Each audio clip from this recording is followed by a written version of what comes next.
నామానికి స్తోత్రము. కూడి వచ్చినటువంటి మీ అందరికీ కూడా ప్రభు అయిన యేసుక్రీస్తు పరిశుద్ధ నామములో వందనాలు.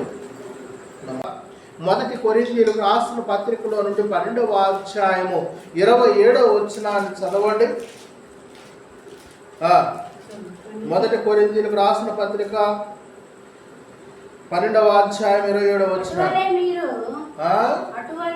అటువలే మీరు క్రీస్తు ఒక్క శరీరమయ్యుండి ఏరు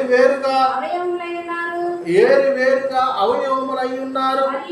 మరియు దేవుడు సంఘములో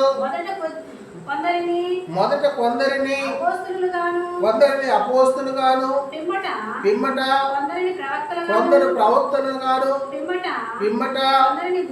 కొందరిని బోధకులుగాను, అటు పిమ్మట కొందరిని అద్భుతములను చేయువారుగాను, మరికొందరిని స్వస్థపరచు కృపావరములు కలిగిన వారుగాను, కొందరిని ఉపకారములు చేయువారుగాను, కొందరిని ప్రభుత్వములను చేయువారుగాను, కొందరిని నానా భాషలు మాట్లాడువారుగాను నియమించెను. చాలు ప్రియులైనటువంటి దేవుని బిడ్డలారా, ఇక్కడ మాట్లాడుతూ ఉన్నటువంటి మాట ప్రియులైనటువంటి దేవుని బిడ్డలారా, కొరింథీ భక్తులైనటువంటి పౌలు గారు మాట్లాడుతూ ఉన్నటువంటి మాట ఏంటి అని అంటే, ప్రియ దేవుని బిడ్డలారా, మనిషికి తలంతునిచ్చాడు, మనిషికి ఒక వరాన్ని ఇచ్చాడు.